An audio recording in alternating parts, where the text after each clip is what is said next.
Me despidieron, y mi esposa dejó de verme como su marido. Meses después entendí por qué. Durante años pensé que teníamos una vida normal. No una de esas que se presumen en redes sociales ni una que despierta envidia, pero sí una que parecía suficientemente estable como para no cuestionarla demasiado. Margot y yo llevábamos varios años casados. Nos conocimos cuando ambos estábamos empezando a construir algo propio, carreras en ascenso, expectativas razonables, la idea de que el esfuerzo constante eventualmente daba frutos. No éramos una pareja intensa ni caótica. Éramos funcionales. Compartíamos rutinas, silencios cómodos, planes que siempre se estiraban un poco más de lo previsto, como si el futuro pudiera esperar sin consecuencias. Vivíamos en una casa modesta, en un barrio tranquilo, de esos donde los vecinos se saludan por la mañana y los fines de semana transcurren sin sobresaltos. Yo trabajaba de lunes a viernes, ella también. Las cenas entre semana eran simples, casi automáticas. Los viernes solíamos pedir algo para llevar. Hablábamos de viajes que haríamos cuando todo estuviera más estable, de cambiar el auto algún día, de mudarnos a algo un poco más grande si las cosas seguían avanzando como hasta entonces. Incluso hablábamos de hijos. No como un plan inmediato, pero tampoco como una idea lejana. Estaba ahí, flotando entre conversaciones casuales, comentarios al pasar, promesas dichas sin urgencia. Nada parecía roto. Nada parecía estar a punto de colapsar. Margot era una mujer segura de sí misma, muy respetada en su trabajo. Siempre había admirado su determinación, la manera en que sabía lo que quería y cómo se movía con naturalidad en ambientes profesionales exigentes. Yo también tenía un buen empleo. No éramos ricos, pero vivíamos sin miedo. No contábamos monedas. No discutíamos por dinero. Todo parecía suficientemente equilibrado. Por eso, cuando pienso en ese tiempo, no recuerdo grandes conflictos. Recuerdo estabilidad. Y quizá ese fue el problema, confundí estabilidad con solidez. El día que me despidieron no hubo drama. No hubo gritos ni escenas incómodas. Me llamaron a una sala, me explicaron con palabras educadas que la empresa estaba atravesando una reestructuración, me agradecieron el tiempo, me desearon suerte. Me estrecharon la mano. Todo fue correcto. Demasiado correcto. Volví a casa temprano, con esa sensación extraña de no saber muy bien qué hacer con el resto del día. Como si de pronto el tiempo se hubiera estirado de una forma incómoda. Cuando se lo conté a Margot, me escuchó en silencio. Me abrazó. Me dijo que no me preocupara, que algo iba a salir, que estas cosas pasaban. Quise creerle. El primer mes fue incómodo, pero llevadero. Yo enviaba currículums, ajustaba mi perfil, asistía a entrevistas. Intentaba mantener una rutina para no perderme en la inercia. Margot seguía con su vida normal, con sus horarios, sus reuniones, sus llamadas. Al principio me preguntaba cómo iba todo. Luego esas preguntas se hicieron menos frecuentes. Después desaparecieron. La casa empezó a sentirse distinta. No hostil. No tensa. Fría. Como si algo se hubiera desplazado apenas unos centímetros fuera de lugar, lo suficiente como para notarse, pero no tanto como para señalarlo directamente. La intimidad fue lo primero en cambiar. No de golpe, no con una discusión. Simplemente empezó a desvanecerse. Siempre había una excusa: cansancio, estrés, dolor de cabeza. Yo no insistía. Me decía que era normal, que estaba pasando por un momento difícil, que no debía presionarla. Me convencía de que tenía que ser comprensivo. Después vinieron los comentarios. Te noto apagado. Antes eras más seguro. Esto te está afectando más de lo que debería. No lo decía con rabia. Lo decía como quien hace una observación clínica, casi objetiva. Yo asentía. Me esforzaba más. Salía temprano a buscar trabajo incluso cuando no tenía entrevistas. Volvía con una sonrisa que no sentía. No quería convertirme en una carga. No quería darle razones para verme distinto. Mientras tanto, Margot empezó a hablar cada vez más de alguien del trabajo. Al principio nunca decía el nombre. Solo comentarios sueltos, lanzados al aire como si no tuvieran peso. Hoy alguien me ayudó con un problema complicado. Hay personas que saben lo que quieren. En mi trabajo al menos la gente no se queda estancada. Yo escuchaba. No quería parecer inseguro. No quería ser ese tipo de hombre. Una tarde volví antes de lo previsto. Margot estaba en otra habitación, con la puerta entreabierta, hablando por teléfono. No susurraba. Tampoco gritaba. Hablaba con una naturalidad que me hizo detenerme sin querer. No escuché toda la conversación. Solo fragmentos. Suficientes. Escuché mi nombre. Escuché risas que ya no eran para mí. Escuché una frase que todavía hoy me cuesta repetir. Y entendí algo que me dejó sin aire. Si no estuviéramos casados, ella ya habría elegido a alguien como él. No entré, no quería, interrumpí. Esa noche cenamos juntos como siempre. Hablamos del día. Me preguntó si había tenido suerte con los currículums. Le dije que no, pero que seguía intentando. Asintió, distraída, mirando el teléfono. Fue en ese momento cuando supe que el problema no era solo que me hubieran despedido. El problema era que, mientras yo intentaba no romperme, Margot ya había empezado a reemplazarme. Y yo todavía no sabía hasta dónde estaba dispuesta a llegar. Actualización 1.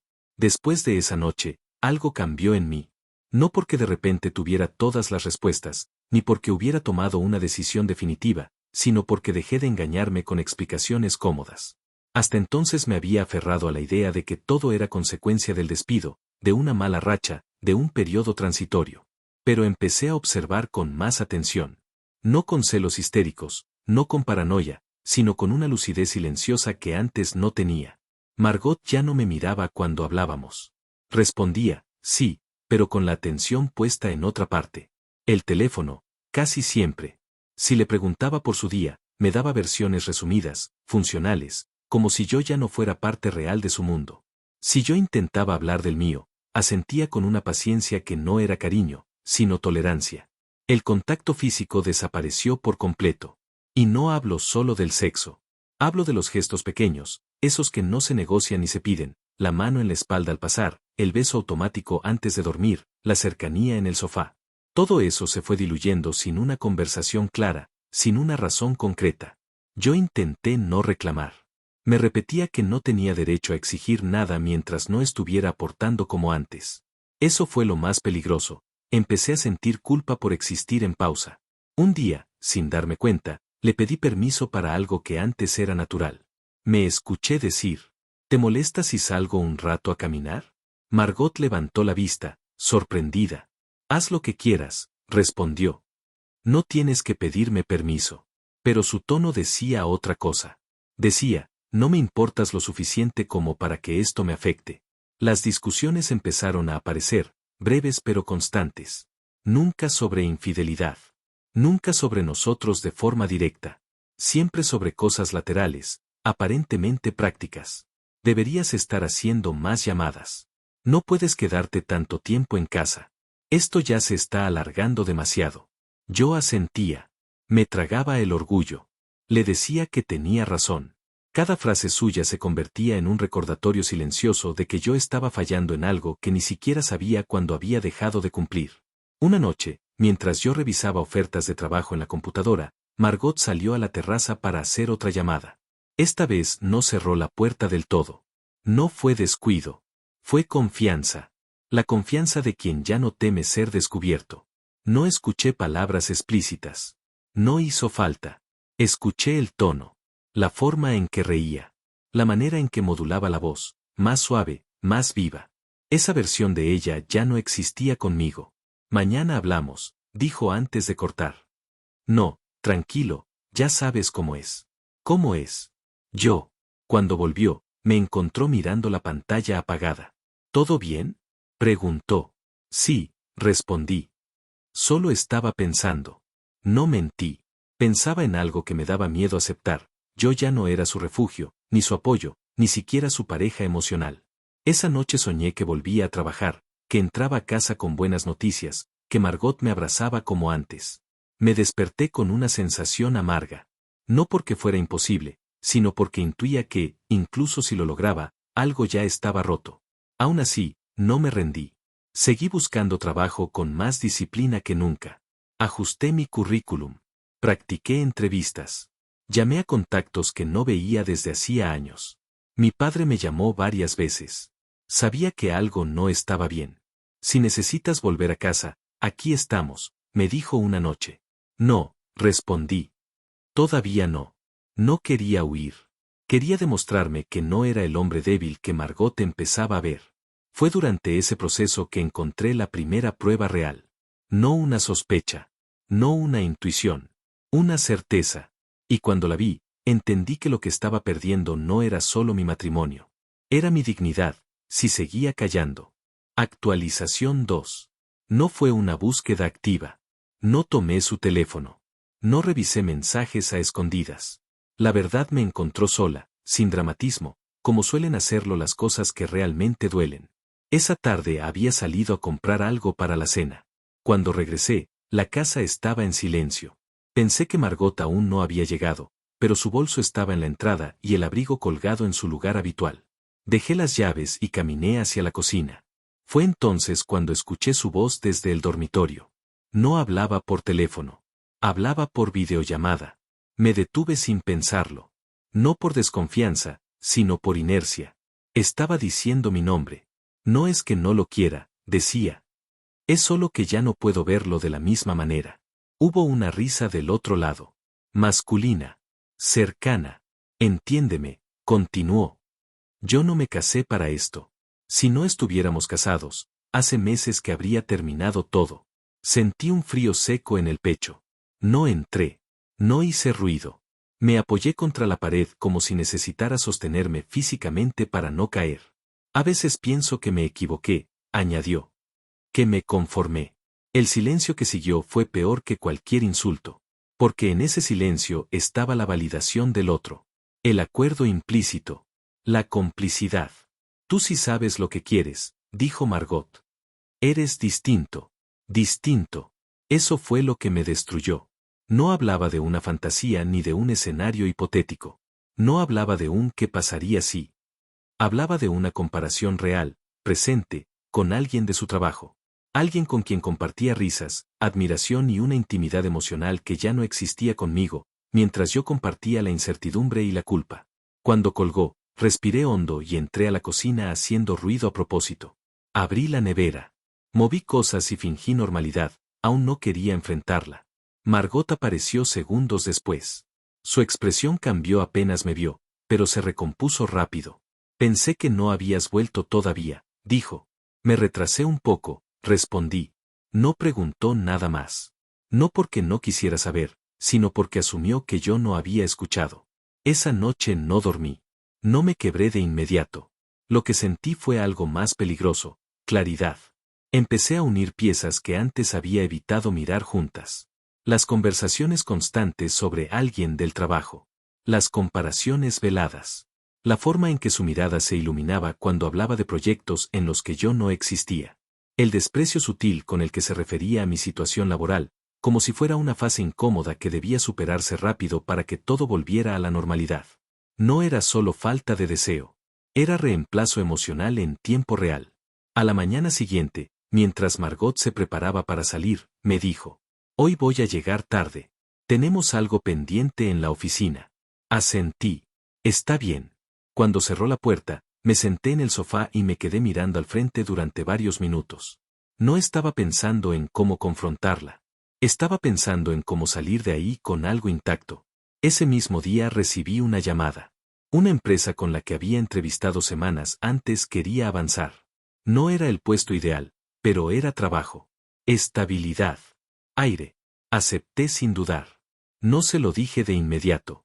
Por primera vez en meses, decidí guardar algo para mí. Durante las semanas siguientes confirmé lo que ya sabía.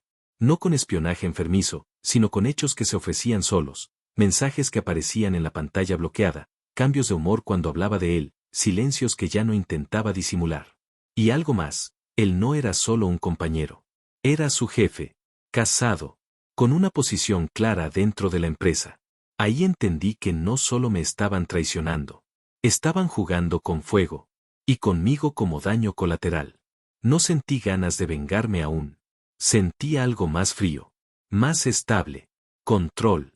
Porque mientras Margot creía que yo seguía siendo el hombre derrotado, sin rumbo y agradecido por migajas, yo estaba recuperando algo esencial.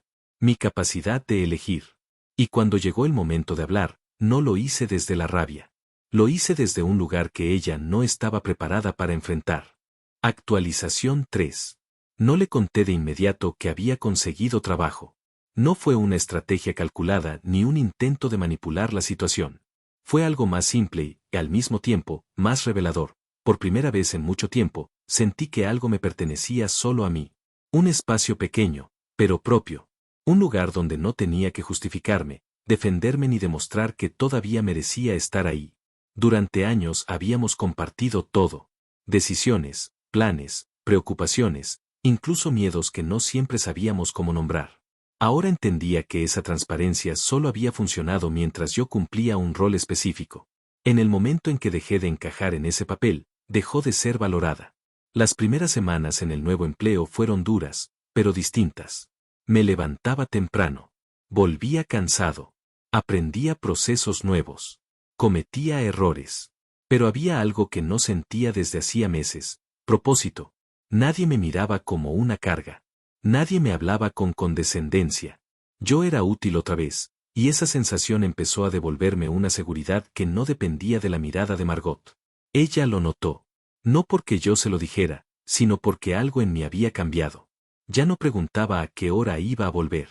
Ya no pedía explicaciones cuando llegaba tarde.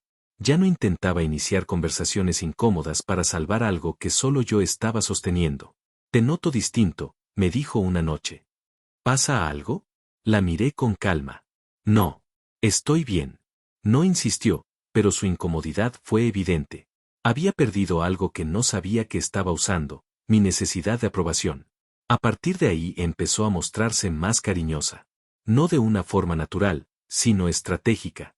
Gestos pequeños, calculados. Comentarios sobre volver a intentar. Frases suaves que no venían acompañadas de cambios reales, solo de palabras bien colocadas. Una noche, mientras cenábamos, mencionó a su jefe. Está pasando por un momento complicado, dijo. Mucha presión en la empresa. Asentí. Me imagino. Me observó con atención, como esperando una reacción.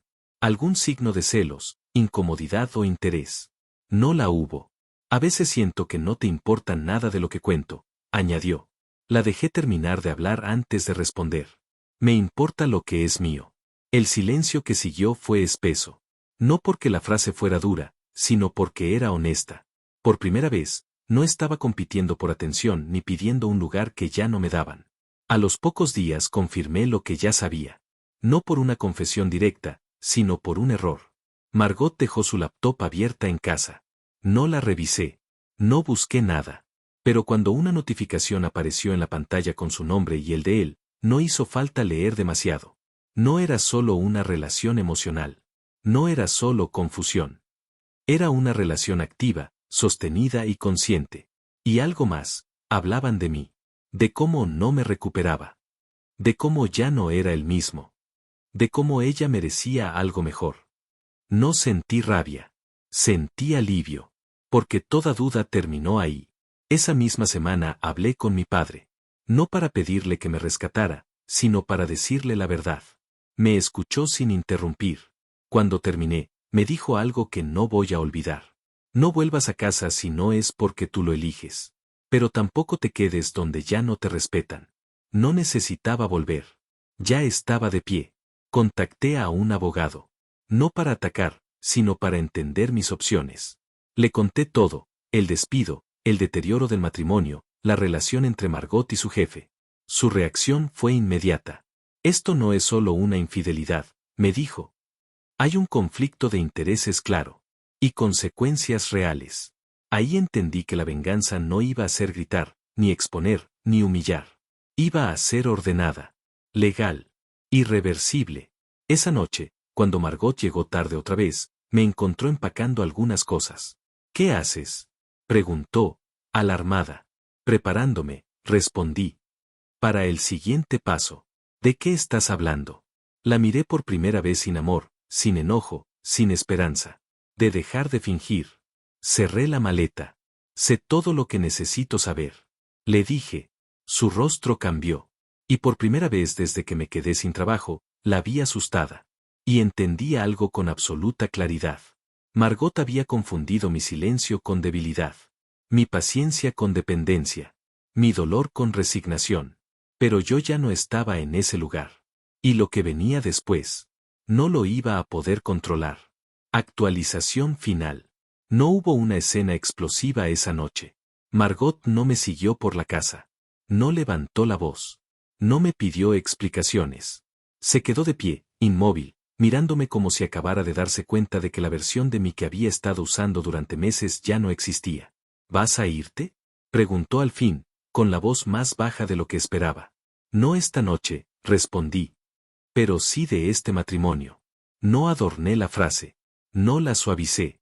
No la convertí en una discusión. La dejé ahí, exacta, porque por primera vez no necesitaba convencer a nadie de nada.